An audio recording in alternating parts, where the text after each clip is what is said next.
you have to be more precise and more technical because you don't have grips. Right. But they think of it backwards and say, oh, people, rip their way out of arm bars, and people use sweat to escape from things. And it's because they're probably teaching it wrong, and they're allowing that, and they're just having everyone free spar. But if you really did more isolation rounds, you really made people cover their bodies a bit more. My no-gi game, I think, becomes tighter and more precise because I can't grab pant legs to pass the guard, right. and I can't grab the gi collar to finish a pass or to hold someone down from cross sides or anything. And so for me, I think they're wonderfully complementary, and I wish more people approached it that way. Yeah, me too. I don't think I ever put a gi top on except when one of my coaches, Chris or somebody, would come up from LA and make me put a gi top on. Right. The rest of the time up through brown belt here in Portland, all we did was Vale Tudo. It was always Vale Tudo. But I love that, and even to this day, when I'm wearing the gi, half the time I find myself taking, for example, same side collar grip just because I'm used to a necktie. Right. But that old material, like you talked about, that forces you to focus more on fundamentals, because as you take the gi off, it becomes more fundamental. You put in strikes, it becomes more fundamental. But there's so much depth there. And right. I wonder, because you do a good job of teaching that. I've watched you teach many times. You come here to Portland to teach usually several times a year.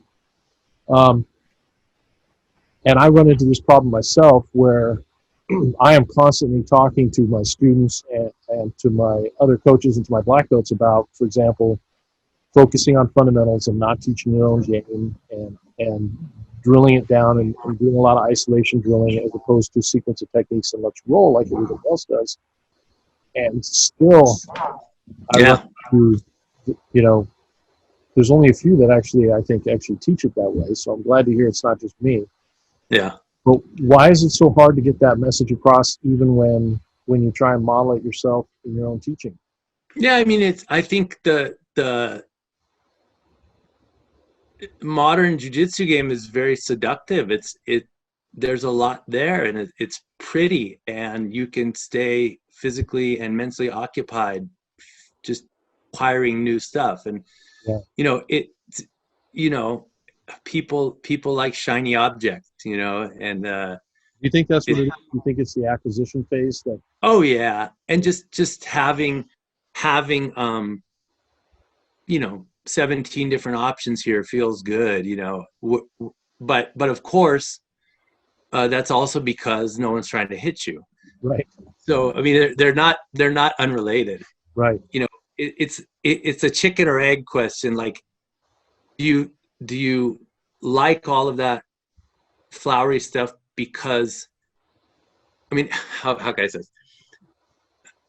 I don't know exactly how to phrase it, but like, would it even be attractive to you? So it's like you don't train the fundamentals because you're busy training 17 spider guard options, right?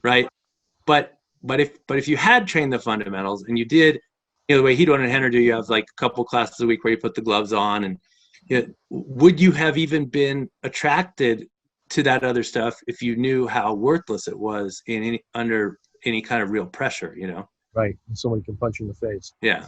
Yeah. It's interesting.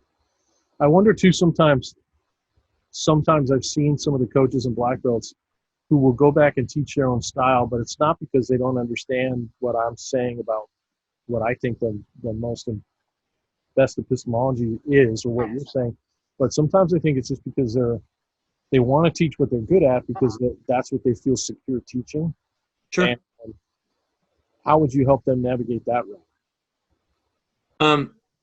I'll give you two answers. I was expecting a slightly different question, but it's also they sort of undersell the students' dedication to the fundamentals. Oh, they'll get bored and they'll quit. It won't be fun enough and all this. And so I think they're related, right? So, they don't trust that material. That material doesn't need to go any wider at some point.